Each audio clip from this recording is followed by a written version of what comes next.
Welcome back to the program. Unless you've been living under a rock here in Beaufort, you may not know that we are in the midst of a cultural awakening. The Santa Elena Foundation has been working to raise awareness and document the former capital of Spanish Florida, the first permanent European settlement in America. We're of course talking about Santa Elena, right in Port Royal. With the 450th anniversary of Santa Elena's founding arriving next year, members have been coordinating with the Spanish government to access the history of the site. One of their newest members, Spanish court member Alvaro Armada, was kind enough to visit us and awaken his own sensibility for his ancestors. He sat down with our old friend Joe Lee, and shared some of his experience. Here's their talk. Thank you for watching. I'm Joe Lee, town councilman in the town of Port Royal, and I'm happy to welcome a friend of mine visiting here from Spain, Mr. Alvaro Armada. And we've been enjoying his company for the last few days here in the Low Country. It's his first trip to South Carolina, and we're really excited to have you in South Carolina. And you're related to Pedro Mendez, who was the governor of the community of Santa Elena in La Florida. That's correct? That's correct, Joe. Thank you very much. I'm delighted to be here in South Carolina, in this beautiful state, new for me.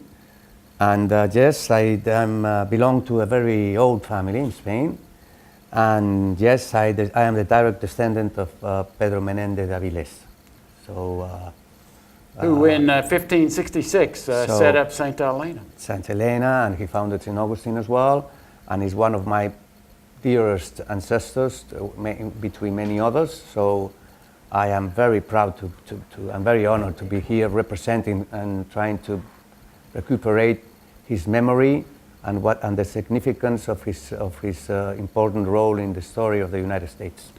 And we're very happy you're on the board now of the Santa Elena Foundation and helping us validate all of the events of the 1560s. That's correct. I was raised by the president of the Santa Elena Foundation, Dr. Ferguson, and we just understood each other like that. We understood each other, and we find out that we were both looking at the same, we were both approaching the same project, and we wanted to achieve the same goals. So we understood, and I've been designated as a member. I was invited to be part of this important foundation.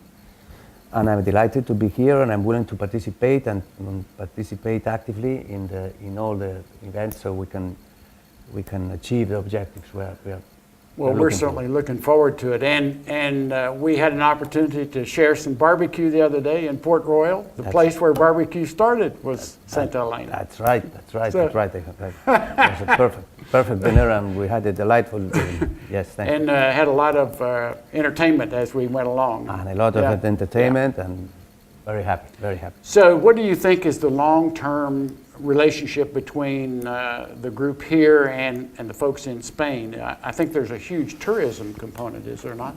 Well, the thing is that we are both countries, I say Spain and the United States, they ignore their relationship, the historic relationship. So what we're trying to do is that we are trying to get these two countries together, that they share the same story for more than 300 years. They share the same ancestors.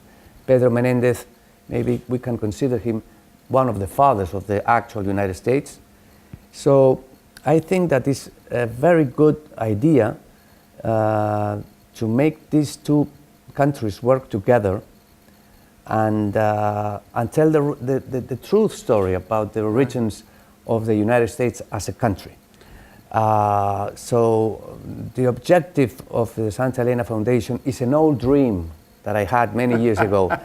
But at the end, I am so delighted that I have found the right people, because they are the people that they are taking this project very seriously, because it's very serious what we are talking about. Yes. We are just wanted to recuperate the presence, the Spanish heritage in Spain that hasn't been told for ever.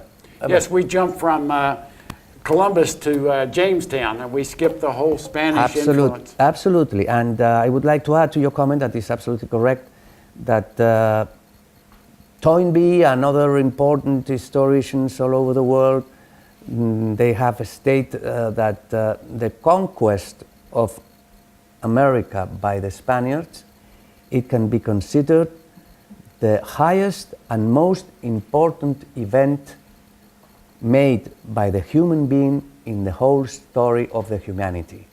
So under that vision, imagine the importance of what we are doing. We are giving the United States the place and the story that he owns, and he has the right to know about it. Yeah. So we have to kind of rewrite the story, because it's very important to the country to know his own origins, and that we are sharing with Spain their heritage.